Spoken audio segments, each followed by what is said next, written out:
This question here involves us working with right angled triangles and exact values of sine, cos and tan where appropriate. Now, one thing I'd always recommend at the start of this one is looking and realizing where the right angled triangles within this setup exist. From here, what I'm able to do is look at this question and actually say I've got two right angled triangles, one which shows me P and one which shows me Q. Now sometimes some people find it easier splitting them off and doing two separate diagrams. If that's the case, bash on and do it.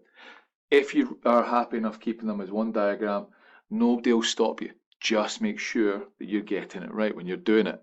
Now if I look at the triangle for P, I've got two sides there, 4 and 5, and the triangle for Q, I've got a side 6. Now this one's asking me, firstly, to determine the value of cos P. Now, if you think back to SOHCAHTOA, when we did it previously, I know that for finding cos in any right angled triangle, I need the adjacent and I need the hypotenuse. Well, if I look at the triangle P, what I've got is I've actually got the opposite in the hypotenuse. So in order to get the adjacent side, i.e. the missing side, because it's a right angled triangle and I've got two sides, I can use our good friend Pythagoras. I'm finding a shorter side here, so what I'm going to do is I'm going to do 5 squared, take away 4 squared, is equal to 9. So I know that the length of this side then is the square root of 9, which is 3. So based on that, and the fact I'm looking for cos P, I know that cos is adjacent over hypotenuse. So in this case, the adjacent is 3, the hypotenuse is 5. So cos P in this case is equal to 3 over 5. Now part 2 asks me for cos Q, so I'm going to be using the triangle on the right in this case. Again, I need all three sides. I'm missing the hypotenuse and I'm missing the adjacent. However, if you look at the original diagram, the side adjacent to Q is equivalent to the side adjacent to P, which means I can fill in the gap and say that that one is just 3. Now again, I'm going to apply Pythagoras' theorem here, and I'm going to use that to calculate the hypotenuse. Now remember, the only difference is we're adding instead of subtracting when it's the hypotenuse and it's the longest side.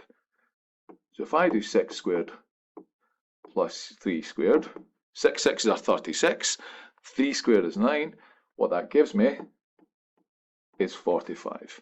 So I know then the hypotenuse here is root 45. Now we can simplify root 45 into 3 root 5. Don't have to do it at this stage, but when it comes to writing down final answers, remember, we want things as easy as possible, so we'll have to take it at that point. So it's probably as well just sorting it and dealing with it now whilst we can. So from that, I can get what cos Q is equivalent to. Now remember, cos adjacent over hypotenuse, in this case, it's 3 over the 3 root 5. And notice, the 3 root 5 comes in handy at this point. So I can cancel out the 3's and just write it as 1 over root 5. If I don't cancel them out and I left it as 3 over root 45, I wouldn't be penalised at mark. I would just have to remember to simplify it later on. So that there is my value of cos Q. Now for part B, it wants me to determine the value of cos of P plus Q. Now quite often a mistake a lot of people make here is they do the value of cos of P plus Q by quite simply adding cos P and cos Q that we have here in this question we've done already. We can't do that. What we have to do is expand cos of P plus Q using the formula. Now if you remember back to the formula list, refer to that if you get stuck. Cos of P plus Q can be written as cos P cos Q minus sine P sine Q. So I can take the values for sine P, sine Q, cos P, cos Q, substitute them in there, and then I get my answer. However, we've still not done sine P and sine Q, so we've got to do them first. So let's look at the first triangle and get what sine P is. So remember, sine comes from the saw, which is opposite over hypotenuse.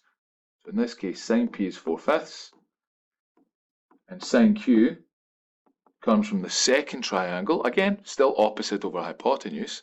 It's just different values here. In this case, it's 6 over 3 root 5. If we cancel out 3's, we end up getting just 2 over root 5.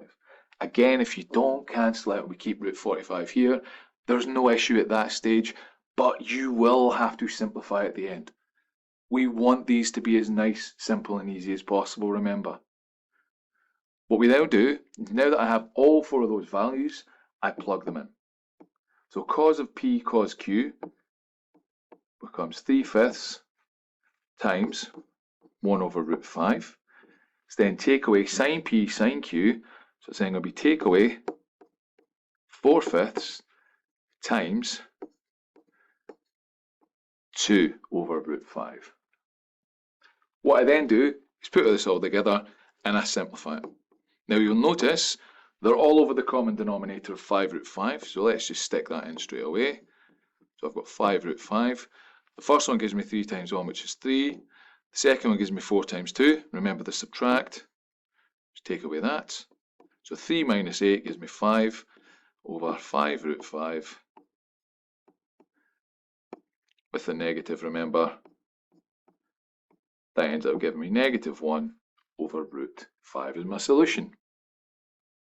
So that's me calculating the value of cos of p plus q, remembering this key thing here, that I have to use that expansion.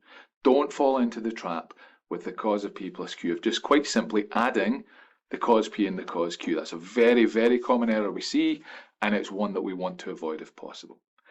Now for this question, each of A, so part 1 and part 2, is worth a single mark each for finding the ratios there. For part B, we get a mark for remembering that we use our expansion.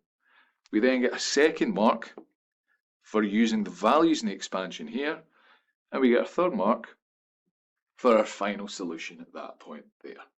So overall, there's 5 marks available in this entire question between all the parts of it.